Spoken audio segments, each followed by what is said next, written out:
चलिए शुरू करते हैं मिश्र धातु एवं उपधातु की बात करते हैं। तो देखिए मिश्र धातु और उपधातु की अगर हम बात कर रहे हैं, तो इसमें हम क्लियर कर देंगे और जैसे कि थोड़ा फास्ट चलेंगे, ठीक है? और जल्द खत्म करेंगे और सभी के लिए हैप्पी दिवाली, एन्जॉय करिए, हमेशा खुशियाँ रहे, आपके घर में मुस्कुराहट रहे। कमेंट में किए हैं, हम रिप्लाई अवश्य देंगे, लेकिन अभी तो थोड़ा-सा 2-3 दिन हम बिज़ी हैं, इसलिए कमेंट का रिप्लाई नहीं दे पा रहे हैं, इसके लिए क्षमा चाहते हैं। और दूसरी बात कि मैं जो रिपीट करता हूँ, इसके लिए क्षमा चाहता हूँ, लेकिन मैं रिपीट करता हूँ इसलिए क्योंकि हमारा रिपीट किया हुआ कई लोग जो हैं जैसे कि एक बार पढ़ने के बाद किन्हीं-किन्हीं को याद जल्दी नहीं होता। लेकिन मेरे रिपीट करने से रटंत विद्या का सिस्टम अपनाने से कई लोग का 1 बार, 2 बार सुनने से वो एग्ज़ाम में जाते हैं और मेरा क्वेश्चन आता है तो टिक लग जाता है, इसलिए वो कंटिन्यू करता हूँ। तो हम क्षमा चाहते हैं कि आपकी बात को हम नहीं मतलब फ़ॉलो कर पा रहे हैं। लेकिन हम आपका सम्मान करते हैं, हम ज़रूर करेंगे, कोशिश करेंगे कि हम एक ही बार पढ़ें। लेकिन रिज़ल्ट मेरा सबसे ज़्यादा रटंत विद्या पे आया है, तो मैं ज़्यादातर कोशिश करता हूँ कि रिपीट जो करता हूँ, वो ज़्यादा सक्सेस होता है। तो अगर जिनको मतलब हमारे रिपीट से दिक्कत है, तो हम चाहते हैं ना कि आप स्पीड करके वो वीडियो को देख लीजिए, स्पीड कर लीजिएगा, ओके? चलिए, तो शुरू करते हैं, मिश्र धातु की बात करते हैं और उपधातु की बात करते हैं। तो पहला सवाल आपका है कि मिश्र धातु में किस पदार्थ के सम्मिश्रण से स्टेनल स्टील अचुम्बकीय हो जाता है तो निकेल से हो जाता है। क्लियर हो गए? तो आपसे पूछेगा कि मिश्र धातु में किस पदार्थ के सम्मिश्रण से मतलब मिश्रण से स्टेनल स्टील जो है अचुम्बकीय हो जाता है तो निकेल के मिश्रण से स्टेनल स्टील अचुम्बकीय हो जाता है, फ्री हो जाता है। ऐसे बताया जाता है कि स्टेनलेस स्टील में निकेल और क्रोमियम दोनों होते हैं, दोनों को मिलने से जंग रहित हो जाता है, जंग नहीं लगता है। ये एक्स्ट्रा पॉइंट बता दे रहा हूँ। इसका अगर प्रयोग किया जाए तो बर्तन में किया जाता है, रेलिंग बनता है, मशीन आदियों में हम स्टेनलेस स्टील का इस्तेमाल करते हैं। ये बात तो क्लियर हो गए। अगर मैं बात करूँ और भी मिश्र धातु की बात करें, तो मिश्र धातु यौगिक विलयन मतलब सॉल्यूशन विलयन सॉल्यूशन दोनों रूप में हो सकते हैं।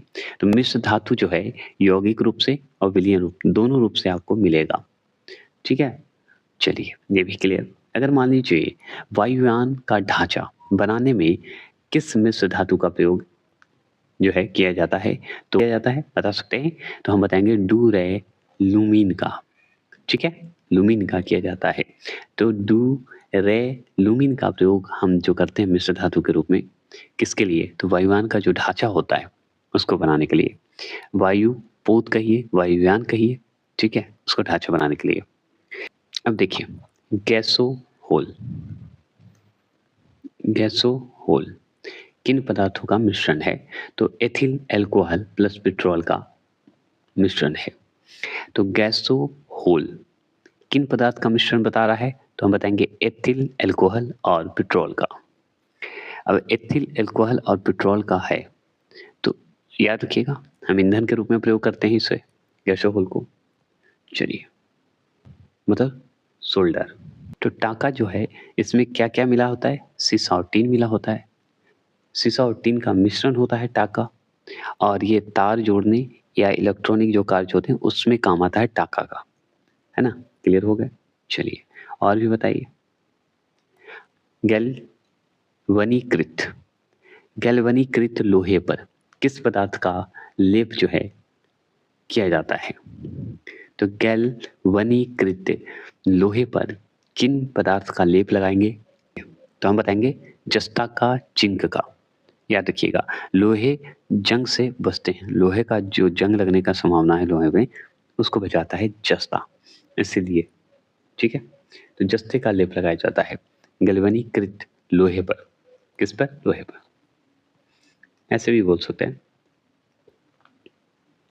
अगर मान लीजिए पित्तल किन धातुओं के मिश्रण से बनी होती है? तो जैसे ही पित्तल की बात होगी तो तांबा और जस्ता को टिक लगा दीजिएगा। तो तांबा और जस्ता का मिश्रण ही पित्तल याद रखिएगा का निर्माण करता है। ठीक है? और याद रखिएगा पित्तल का इस्तेमाल हम लोग वाद्य यंत्र में करते हैं, सजावटी वस्तुओं में करते हैं पित्तल का, है ना? पूजा पाठ जो भी होता है, पित्तल का बर्तन।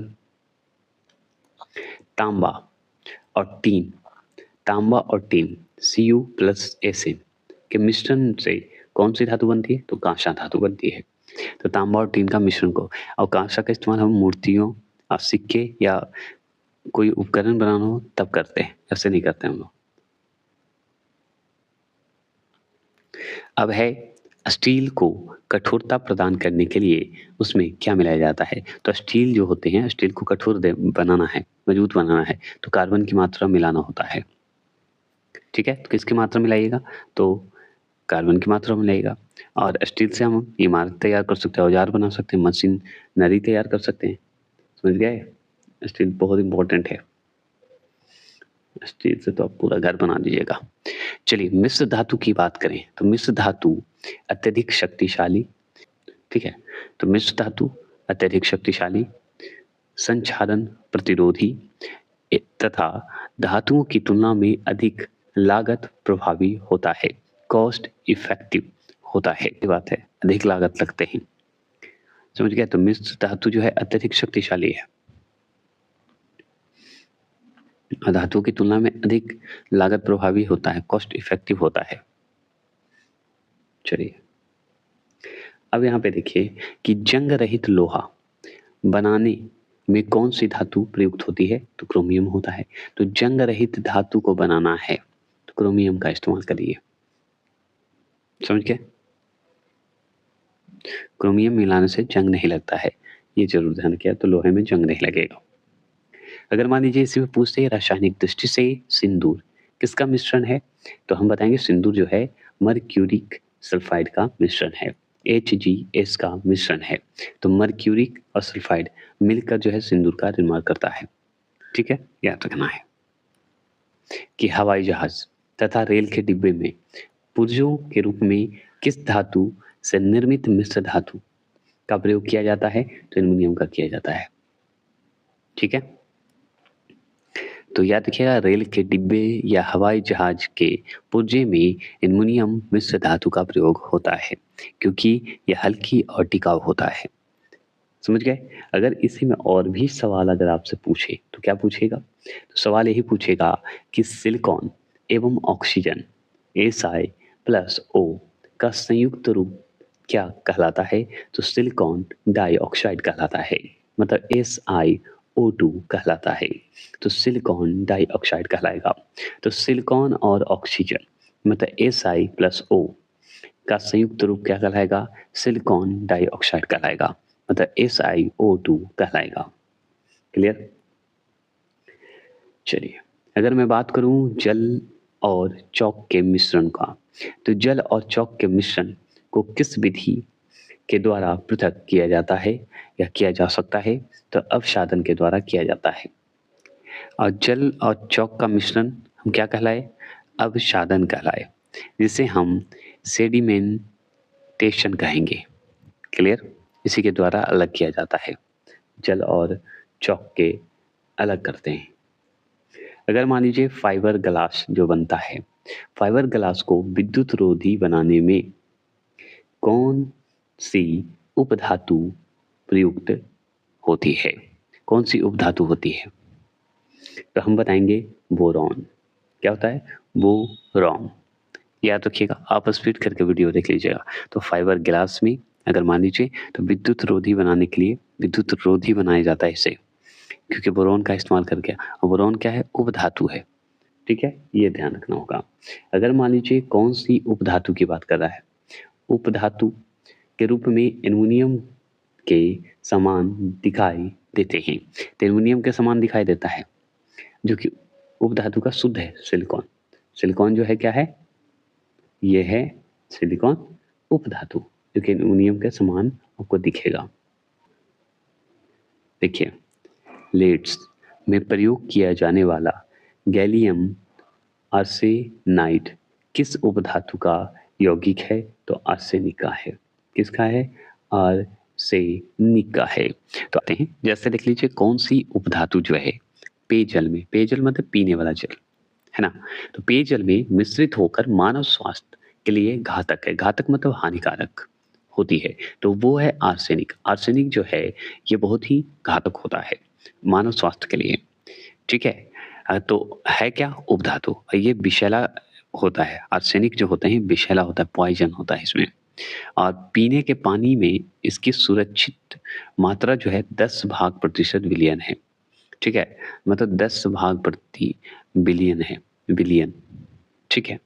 सुरक्षित मात्रा मतलब, तो ये तो मात्रा की ज़रूरत नहीं है, लेकिन याद रखिएगा उपधातु पीने के पानी में मिलकर मानव स्वास्थ्य को हानिकारक पहुँचाता है। तो कौन पहुँचाता है? आर्सेनिक पहुँचाता है। क्लियर हो गया? इसमें कोई देख शक नहीं। अगर मान लीजिए इसी बात की हम बात करें, पुनर्लेखन योग्य, ठीक है? मतलब रीराइटेबल, पुनर्लेखन योग्य सीडी, ठीक है? सीडी एवं डीवीडी के निर्माण में प्रयुक्त उपधातु कौन सी है? तो हम बताएंगे टेलुरियम है। क्या है? टेलुरियम है। तो सीडी और डीवीडी देखते हैं, वो है क्या? इसमें उपधातु होते हैं। तो कौन से उपधातु होते हैं? तो टेलुरियम होते हैं। यह जो है डेटा लिखने और मिटाने की क्षमता रखता है। डेटा जो लिखते हैं और उसे मिटाने की क्षमता रखता है, ठीक है? बोलिएगा नहीं। अगर मान लीजिए पूछते इसी में कि धब्बा रहित स्टील, तो धब्बा रहित स्टील को ही स्टेनलेस स्टील बोलते हैं। धब्बा रहित, धब्बा नहीं रहता है। लोहे के साथ क्रोमियम और मैग्नीज एवं कार्बन आदि धातुओं का प्रयोग किया जाता है। तो क्रोमियम, मैग्नीज, कार्बन आदि धातु का हम प्रयोग करते हैं, ठीक है? क्रोमियम होगा 10%, मैग्नीज होगा 0.35% और कार्बन होगा 0.25%।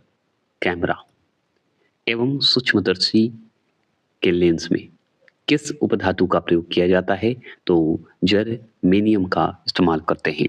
तो कैमरा एवं सूक्ष्मदर्शी के लेंस में किस उपधातु का प्रयोग करिएगा? तो जर्मेनियम का इस्तेमाल करिएगा। इसी तरह आपसे पूछ रहा है कि ट्रांजिस्टर एवं कंप्यूटर जो चिप होता है, चिप के निर्माण में किस उपधातु का प्रयोग किया जाता है? तो सिलिकॉन का प्रयोग किया जाता है, एशियाई का प्रयोग किया जाता है। अगर इसी में और पूछ दे तो पूछेगा कि मैग्नेलियम किन धातु की मिश्र धातु है? तो मैग्नेलियम बताइए किन धातुओं का मिश्र धातु है? तो एल्युमिनियम, मैग्नीशियम एवं आयरन की है। तो एल्युमिनियम, मैग्नीशियम एवं आयरन ये सब मिश्र धातु हैं। ये सब मिलकर तैयार होते हैं और उसी का रूप है मैग्नेलियम, ठीक है? एल्युमिनियम, मैग्नीशियम एवं आयरन का मिश्र धातु है। स्टील, पीतल, कांसा तथा तांबा में कौन सी मिश्र धातु नहीं है? तो तांबा जो है आपका मिश्र धातु नहीं है। नहीं तो स्टील मिश्र धातु है, पीतल है, कांसा है, क्योंकि तांबा से मिलकर बनता है पीतल। और तांबा में और क्या मिलाया जाता है? पीतल होता है। और बताइए कांसा कैसे बनता है? जो कि मैं ऊपर भी बताया हूँ, ठीक है? चलिए, तो ये तो हम समझ गए कि चारों में से तांबा जो है अकेला मिश्र धातु नहीं है, बाकी तीन जो है मिश्र धातु है, ये हम जानते हैं। अगर आपसे पूछ दे, क्या पूछेगा कि अमलगम क्या होता है? अमलगम क्या होता है? तो अमलगम जो होते हैं वो पारे के साथ किसी अन्य धातु का मिश्रण कहलाता है। तो पारे के साथ किसी अन्य धातु का मिश्रण ही अमलगम कहलाएगा। इसका उदाहरण डेंटल अमलगम बोलिए, दांत भरने में प्रयोग करते हैं।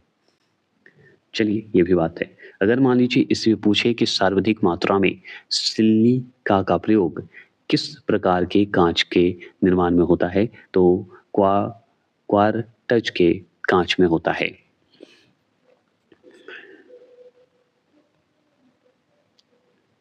ठीक है? तो अगर मान लीजिए सर्वाधिक मात्रा में सिलिका का प्रयोग किस प्रकार के कांच के निर्माण में हम करते हैं, मतलब किस प्रकार के कांच का निर्माण में करते हैं? तो क्वार्ट्ज कांच में करते हैं। क्या करते हैं? क्वार्ट्ज कांच में करते हैं, क्वार्ट्ज कांच। चलिए, जर्मन सिल्वर की बात करते हैं। तो जर्मन सिल्वर जो है, जर्मन सिल्वर में कौन सी धातु ये जो है होती है? तो तांबा, जस्ता और निकेल होता है। तो जर्मन सिल्वर अगर पूछ दे, या देखिएगा सिलिका जो है सबसे अधिक मात्रा में इसका उपयोग हम लोग क्वार्ट्ज कांच में करते हैं। और ये याद रखिएगा, सिलिका जो होता है गर्मी और बिजली के प्रतिरोधी होते हैं। प्रतिरोधी होते हैं, ये ज़रूर ध्यान रखना है। अगर मान लीजिए जर्मन सिल्वर जो हम पढ़ रहे हैं, उसमें तांबा, जस्ता, निकल है कि नहीं? याद रखना है। और इसका उपयोग हम आभूषण, सजावटी वस्तुओं और विद्युत उपकरण में करते हैं। किसका? जर्मन सिल्वर का। देखते होंगे। अगर इसी में पूछे पेयजल, क्या पूछे? पेयजल।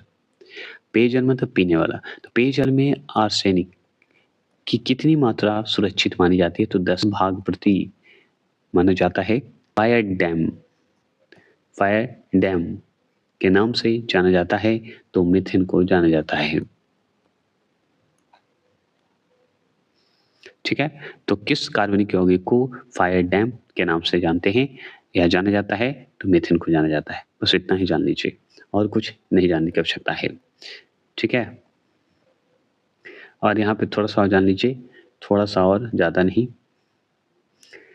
यही है कि उपधातु जो मेटलोइड्स बोलते हैं।